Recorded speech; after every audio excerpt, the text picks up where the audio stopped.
بسم الله الرحمن الرحيم. السلام عليكم ورحمة الله وبركاته. إن شاء الله مقال كيغان وحان ربا إنا موضوع وغاه الله موضوع عاسو رنتي أن ربا إنا أركتي ديدا يفكر كيغا أن معناها وقد يبتو موضوع عاسي وحواه محان لول لا إياه عيدا قرن الصومالي أي ليدح isla markaana ku filan amnigeeda gudaha isla markaana awood u leh xuduudaha waddanka ay la leeyihiin waddamada deriska ah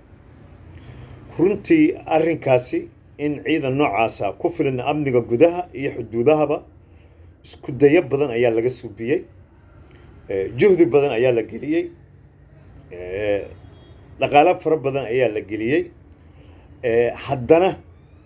natiijadii ay macnaha ay ummaddan Soomaaliyeed ay ka rabeen ciidamo ay leeyihiin oo amnigoodana suga waddanka gudihiisa iyo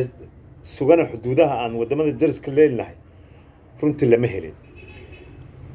marka maadaama aan la helin maxaa inoo diiday marka in ciidankaas inaan helno maxay yihiin caqabadaha hor yaallo insha Allah waxaan rabaa ka aragti ahaan inaan ka dhigto sababaha ay ciidan qaran oo Soomaaliyeed ku filan amnigooda gudaha iyo amniga xuduudaha waddamada aan deriska leenahay sababta loo laayahay ayaan waxaan rabaa in aan aragtideeda ka dhigto meelaha ciladaha ay ka jiraan runtii sidii dawladdu burburtay isku dayo in dawlad Soomaaliya la helo ayaa bilaabatay marba heer bay soo martay laakiin markaad fiiriso 12 sano ugu dambeeyay dawlad waxaa timid oo macnaha runtii rabto in maaragtay haykalada dawladda ama waxa loogu yeero institution building inay subiso marka la yiraahdo haykalaha dawladdana waxa ugu muhiimsan waa dhanka amnigana waxa sugu waa ciidan haddii ay noqon lahayd gudaha ay hadday noqon lahayd xuduudaha aan waddamada deriska lana haddaba marka 12 sano ugu dambeeyay runtii isku dayadaasi iyo dadaalkaasi kama soo muuqanin in la helo ciidan macnaha runtii u muuqan karo ciidan ay maaragtay waddankan iyo shacabkan Soomaaliyeed ciidan u muuqan karo runtii ma jiraan marka runtii caqabada ayaa jiro marka caqabadahaasi ayaan waxaan rabaa inaan ka taabto dhowr qodob runtii markii ciidankeena la dhisayay waddan markuu burburo oo macnaha hubka gacanta u galo shacabku u galo iyo shakhsiyaad u galo oo siyaasiyiin ah dawlad ma jiri karto marka maadaama ay Soomaaliya dawladda loo soo dhisay iska ahayd dawladda daciif ah marka waxaa jirto war hubkaasi gacanta ugu jira shacabkaasi haddii la rabo inay dawladdan lugaheeda ku istaagto oo ay fariisato ay dawlad noqoto hubkii oo shacabka gacanta iyo siyaasiyiin ugu jira qaarkood dawlad ma ka dhismi karto meeshaan maxaa xal ah marka nimankan loogu yeero international community-ga ah niman waxaa jira oo khabiiro ah oo ku takhasusay waddamada dagaalka ka dhacay shacabka gacanta hubka u galay sidee looga soo celiyaa haddii dawlad loo dhisaayo marka saddex xal bay keeneen saddexda xal ay keeneen insha Allah saddexdooda inaan ka wada hadlo ma rabo laakiin qodobka ka mid ah ayaan rabaa inaan ka hadlo qodobkaasi marka wuxuu yahay waxaa la yidhi sidii ay dawladda Soomaaliya u dhismi lahayd ee lugaheeda ugu istaagi lahayd ayna uga badbaadi lahayd hubkani gacanta u galay shacabkaas iyo siyaasiyiinta qaarkood waa in macnaha hubka dawladda gacanteeda lagu soo celiyaa marka waxaana xal looga dhigay in maaragtay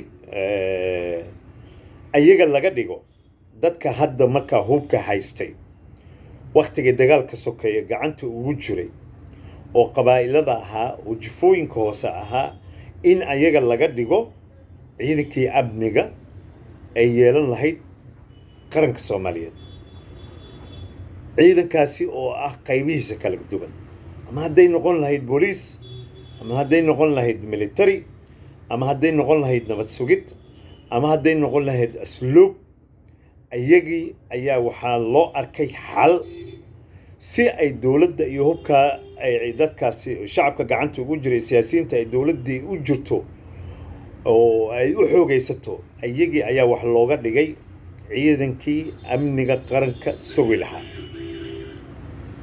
runtii arrintaasi waa lagu faa'iiday marka ugu horreyso oo ma aysan ahayn khasaaro qabaa'iladii iyo jufooyinkii hubka gacanta ugu jiray ayaa waxa laga dhigay ciidankii qaran ee Soomaaliyeed qaybihiisa kala duwan dowladdii way kaga badbaaday oo waxay noqotay dowlad aysan caqabad aysan ku noqon dadkii hubka gacanta ugu jiray laakiin waxaa jirta runtii aad loogama baarandegin oo loogama taxadarin war ciidankaasi maanta waa dan muhiima laga lahaa si dowladda ay u caga dhigato ayagii aan ka dhigno ciidankii amniga qaranka la yiri way fiicneed laakiin arrinkaasi ma noqon karaa xal waaro oo lagu helo ciidan Soomaaliyeed oo qarankan dadkiisana amaankooda sugo xuduudaha wadamada dariska nala ahna amaanka iyo sharafta iyo ciidda Soomaaliyeed sugo ma noqon karaan runtii wixii maalinta taagnaa kaliya oo xal loo arkay oo ahayd siisan caqabad u noqonin ayaga in laga ciidankii qaranka kaliya baa la fuliyay sidaas darteed maanta gobol walba oo Soomaali ah haddaad aragto ciidanka ka dhisan noocyadiisa kala gedisan saraakiisha ugu soo sarreyso iyo dableyda ugu hooseysa ama ha noqdaan maamul goboleedyada shanta ama ha noqoto gobolka Banaadir ciidanka aad maanta oo lagu tilmaamo ciidan qaran Soomaaliyeed waa maleeshiyaadkii hubka hore u haystay dagaalkii sokeeye markuu waddanka gudihiisa ka socday ayaga ayaa ciidankii saraakiishii taliyaashii dableydii ayaga ayaa noqday ama ha noqoto Puntland ha noqoto ama Hirshabeelle ha noqoto ama Koonfur Galbeed ha noqoto ama Galmudug ha noqoto ama Banaadir ha noqoto ciidanka Soomaaliyeed ee maanta la sheegay waa ciidankii shalay maleeshiyaadka ahaa oo hubka gacanta ugu jiray ay oo qabiilada ah ayaa ciidankii qaranka Soomaaliyeed noqday ma ihi macnaha shakhsi macnaha runtii maanta wax duraayo maadaama ay dowladda Soomaaliyeed markaa timid oon tabar lahayn waxaa waajib ku ahayd in maaragtay si looga badbaado maadaama ayaga dad Soomaaliyeed ayagana ay yihiin in maaragtay laga dhigo ciidanka amniga qaranka Soomaaliyeed laakiin ma noqon karaa xal Soomaaliyeed oo waara oo ciidan Soomaaliyeed lagu heli karo runtii ma aysan noqon laakiin caqabad markaasi loo baahnaa waa looga soo gudbay caqabadda labaad ee ciidan Soomaaliyeed u dhismay waxay tahay marka wadamadan international community-ga laba arrin ayay noo keeneen si ciidankan oo macnaha beeleedka maanta si looga baxo laba solution ayay keeneen mid wuxuu ahaa in ciidan kale oo aan ahayn in la tababaro oo bari ciidankan lagu bedelo ilaa iyo dhowr wadamood oo yiraahdo waxaan idinka kaabinaynaa sidii ciidan qaran Soomaaliyeed loo helo ayaa ciidamo badan loo tababaray Djibouti ka mid ah Turkiga ka mid ah Uganda ka mid ah Ethiopia ka mid ah EU-da ka mid ah Ingiriiska ka mid ah Mareykanka ka mid ah Emirateska ka mid ah marka ayaguna ciidan bay dhiseen ciidankii ay tababareen ayagana ma aysan noqon ciidan qaran ee Soomaaliyeed may noqon oo ciidan waxay noqdeen afkaarta iyo danaha ay ka leeyihiin waddanka Soomaaliyeed ciidan u shaqeeyo aragtidooda ku shaqeeyo dhanka Soomaaliyadana waa idin sheegay ayagana ciidankii waxay noqdeen ciidamo beeleedi ayay ahaayeen ciidamo beeleedi ayay noqdeen oo ciidan qaran meeshii kama dhismin labada caqabadood oo isbiirsaday darteed ayaa runtii ilaa ay hadda loo la'yahay ciidan qaran oo Soomaaliyeed ayaa loo la'yahay marka tan labaad oo solution-ku u keeneen nimanka international community-ga waxa waaye in ay yiraahdaan inay keenaan blankii 2017 London conference-ga ahaa oo ahayd security plan architecture la dhahaye in 18,000 oo ciidan ah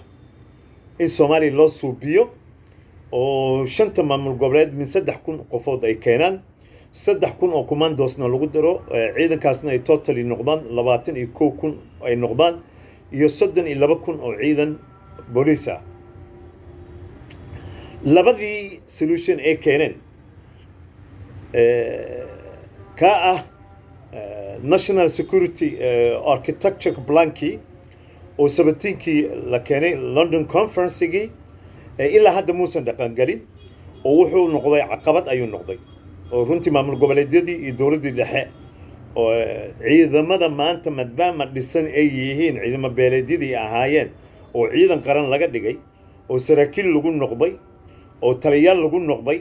in ciidankii maanta la tuuro oo lagu soo reebo 22,000 oo kaliya iyo 32,000 maamul goboleed ogolna ma jiro oo shanta maamul goboleed ah gobolka Banaadirna ma ogolo marka arrintaasina waa arrinta la rabaa hadda in dib loo soo nooleeyo si loo helo si la yiraahdo ciidan qaran Soomaaliyeed oo ka turjumaya dawladda federaalka ayaduna waxa ilaa 17kii way hergelay laada marka dhowrkan qodob aan soo sheegay ayaa caqabad ku noqday in la helo ciidan qaran Soomaaliyeed koow maxay tahay ayadoo dhisitaanka ciidanka markii ugu horeysay Soomaaliya lagu dhisay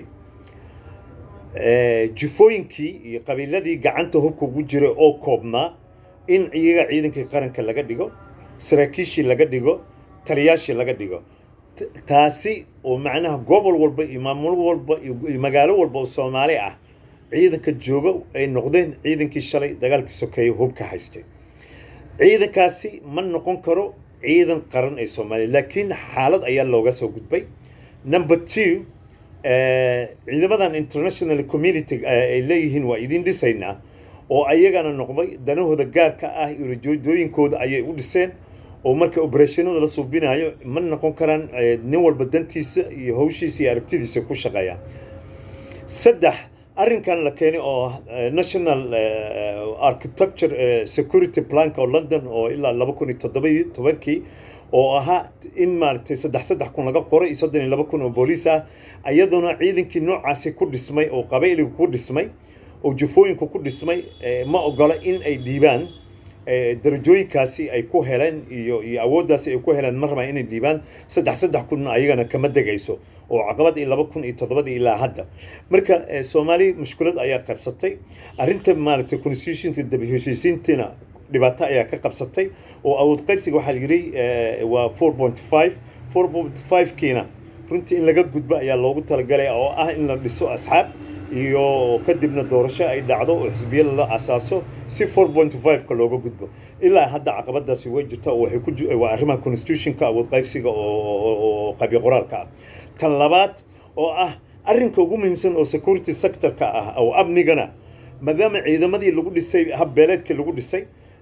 ayadana rabay laba arrin in looga gudbo oo ahayd kow in la dhiso ciidan kale laga garab dhiso oo dawladda shisheeye inoo dhisaan dawladihiina runtii danahoodii iyo ujeedooyinkoodii ciidan qaran waa meeshii way noogu suurtagali weyday tan labaad oo ah maaragtay arrinkan oo ah 18,000 oo ciidan qaran ayaa la suubinaya iyo 32,000 booliisna ayadana taasi qabiil maamul goboleedyadii qabiilay ka subsan yihiin security qabiil ayuu ku dhismay ciidamada amnigii ayadana macquul ma noqon karto oo maaragtay weel is haysta caqabadahaas isbiirsaday ayaa sabab u ah in la la'yahay ciidan qaran Soomaaliyeed in sha Allah topican waa topic aad u ballaaran inta kuma soo koobi karo